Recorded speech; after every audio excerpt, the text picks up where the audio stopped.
Hola, ¿qué tal amigos, amigas, amigues?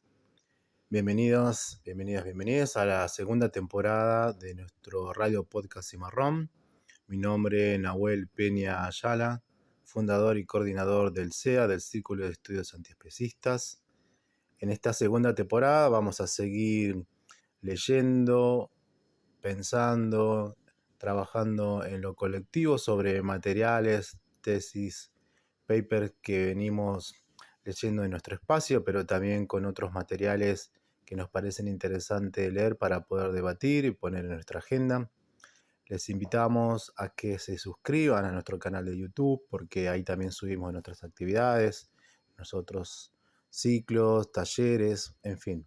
Todo lo que podemos lo registramos y lo vamos subiendo acá. El radio podcast tiene este propósito de seguir extendiendo esto que venimos generando en las lecturas y nos animamos tal vez a alguna cuestión más profunda. Así que les invitamos a que puedan compartir, comentar todos estos radios podcast que son bastante importantes en el sentido de que además de llevar información nos abren otra mirada, otras perspectivas. Entonces, en esta segunda temporada vamos a seguir trabajando esto. Todos los días lunes nos pueden escuchar. El estreno a 20 horas de Argentina. Y los días martes en la radio amiga que es radiovegan.com.ar sale nuestro programa retransmitido. Y bueno, de paso también pueden apoyar a ese sitio que es bastante bueno. Hoy les quiero compartir, a modo de introducción y para seguir profundizando, esta mirada que tenemos desde el círculo del antiespecismo político, que para algunas personas puede ser disruptivo, tal vez los saque de ese lugar donde pensaban cómo era el especismo y cuál era su definición tradicional. Bueno, tenemos varias definiciones, entonces les quiero leer un poquito sobre una entrevista que dio Marco Maurici, donde extiende esta idea y define bastante bien a qué nos referimos con antiespecismo, ¿no? Y al antiespecismo por sobre todo, que lo definimos metafísico, que no es materialista ni histórico. Entonces, vamos a leer un poquito de estas definiciones en formato de entrevista, ¿no? A la pregunta, ¿qué es el antiespecismo? El antiespecismo es la teoría de la práctica de lucha contra el especismo. Así que para entender qué es el antiespecismo, es necesario tener una idea de este. Del especismo se puede ofrecer una interpretación reducida y otra ampliada.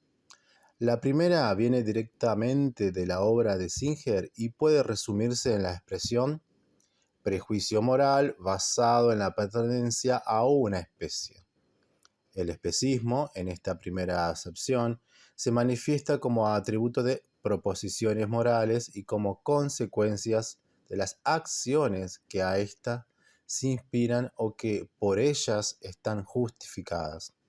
En pocas palabras, Singer lo muestra muy bien cuando nos preguntamos qué justificación moral tenemos para tratar de forma distinta a los humanos y a los no humanos, como cada argumento moral se reduce o se puede reconducir a la simple pertenencia a una especie. La famosa cuestión de los casos marginales, personas con retrasos mentales, niños, solo sirve para mostrar esto y es una polémica exclusivamente instrumental. En realidad es totalmente indiferente que se haga una distinción moral entre el ser humano y animal basada en la racionalidad, el lenguaje, el alma, etc. Puesto que si fuera verdad que el animal no posee en absoluto una de las características consideradas fundamentales para entrar en el ámbito de la consideración moral, esto significaría dar el estatus de sujeto moral exclusivamente a los seres que participan de esta característica. Por tanto, y de hecho, solo a los humanos, en la estructura de la argumentación que es especista, no su contenido.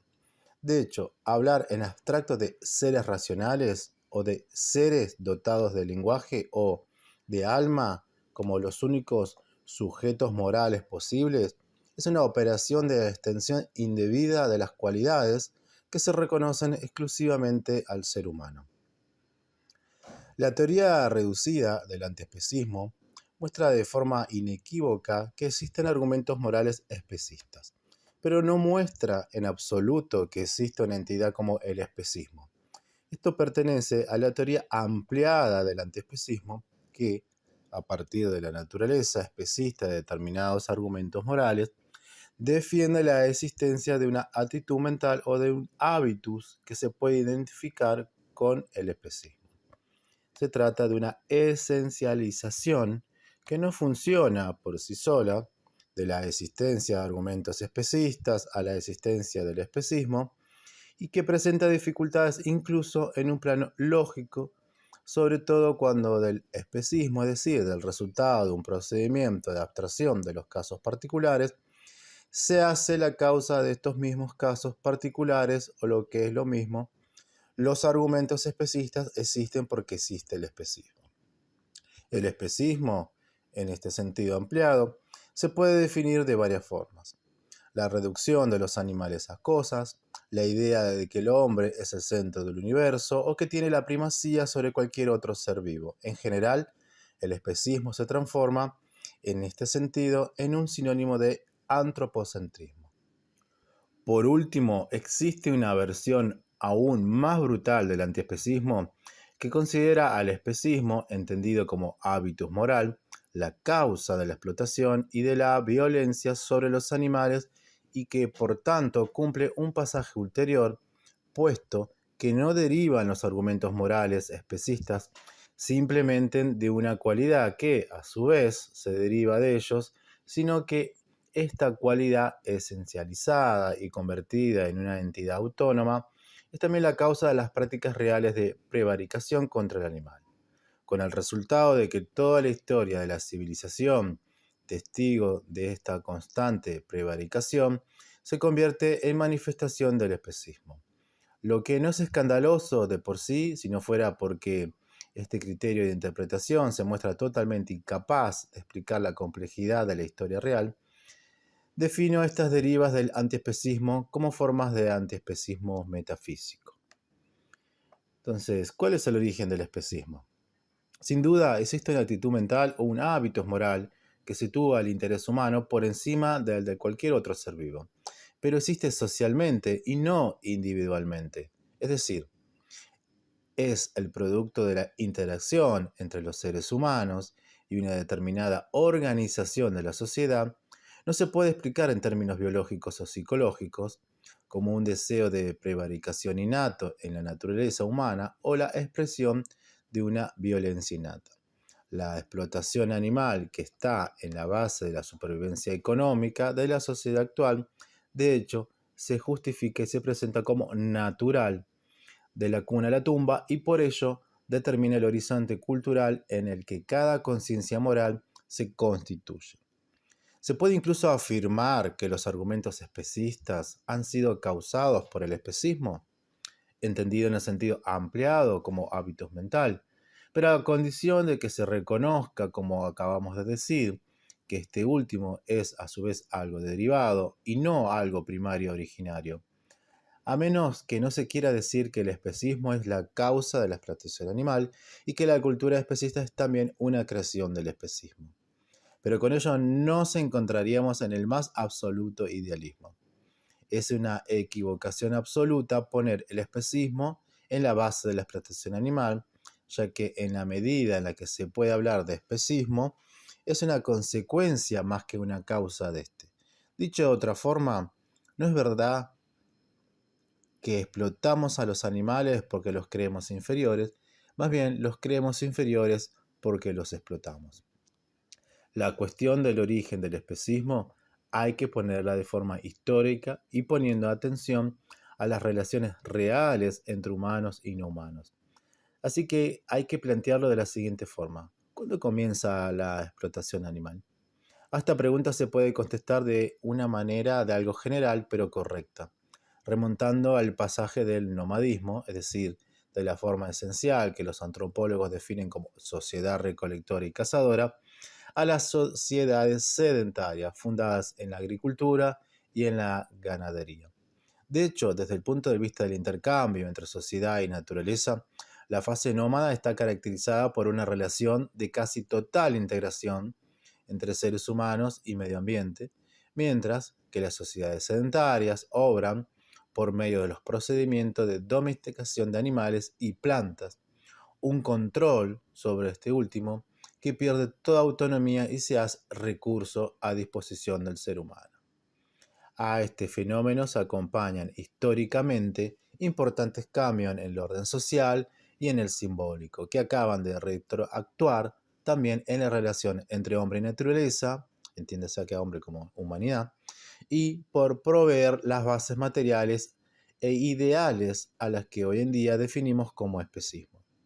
Las sociedades que abandonan el nomadismo, de hecho, abandonan también el igualitarismo que caracteriza la sociedad de la recogida y de la caza y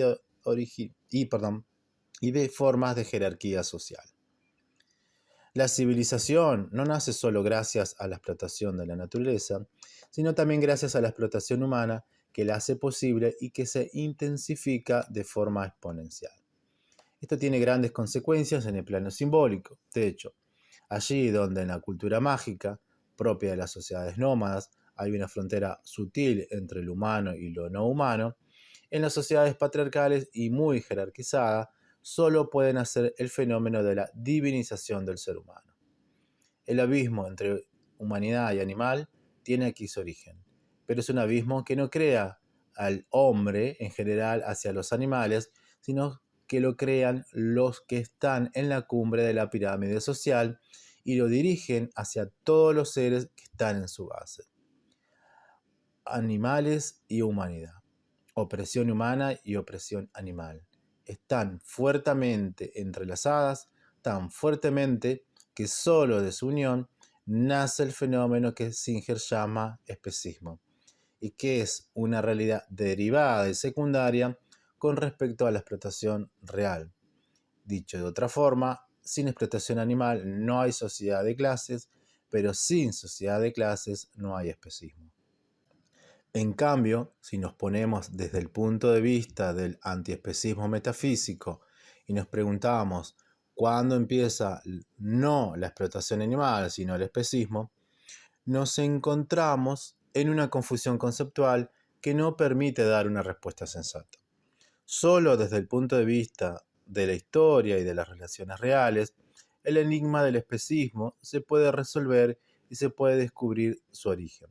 Bien mirado, hay tan solo dos respuestas posibles a esta pregunta que nacen del hecho de asumir la definición reducida o ampliada del especismo. En el primer caso, el especismo como prejuicio moral ligado a la pertenencia a la especie, estaríamos obligados a decir que el especismo nace con la Ilustración, o es más, con la Declaración de los Derechos del Hombre, ya que aquí, por primera vez en la historia, la sociedad humana reconoce un derecho universal de protección y un valor intrínseco al ser humano. Como tal, fundando este derecho sobre la sencilla pertenencia a la especie y con esto negándolo explícitamente a los no humanos.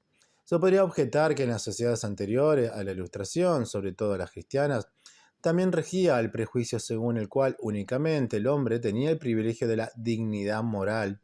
Sin embargo, es un hecho que en estas sociedades y durante mucho tiempo, también en las sociedades post-Ilustración, esto no significó automáticamente un trato a los humanos acorde a su presunta dignidad moral. Es más, la explotación humana se considera como algo tan natural como el animal y justificada moralmente, prescindiendo de la dignidad que tiene el ser humano como tal.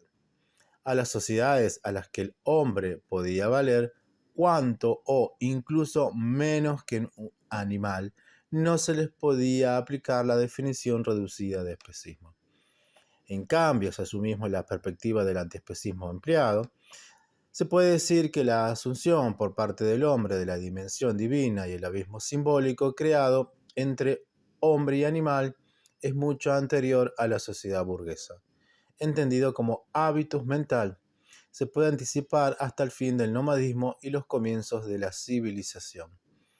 Esta tesis ha encontrado su espacio de expresión en los antiespecistas primitivistas, que a partir de John Searle llegan a definir la civilización como un error del que la humanidad tiene que librarse. Además de las simplificaciones históricas y teóricas en las que acaba esta teoría, los antiespecistas primitivistas tienen que rendir cuentas al hecho de que las sociedades de la recolecta y de la caza, aunque no sufren ninguna forma de especismo, practican unos tipos de abusos sobre los animales que son incompatibles con el antiespecismo. Estas sociedades eran y son totalmente incapaces de hacer una crítica de la predación, que es parte de su base de sustentación, y de elaborar un concepto de igualdad universal, que les resulta imposible por el hecho de poseer un sistema simbólico particularístico. Aquí nos encontramos los horrores de la civilización, pero tampoco una idea de justicia.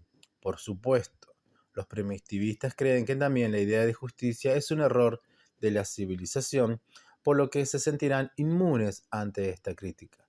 Pero esto constituye un segundo error sobre al cual volveremos. Bien, para cerrar, esta crítica, desde el antiespecismo político al antiespecismo metafísico y a sus diferentes líneas que vamos a estar ahí profundizando, ¿no? La moral burguesa, la liberal y la autonomista, por sobre todo lo que explica es que esta perspectiva antiespecista es histórica y que reconoce la relación de enajenación entre la humanidad y el animal. Todo esto es un producto histórico-social que viene el resultado de una cultura patriarcal, jerárquica y opresiva, ¿sí? Por sobre todo.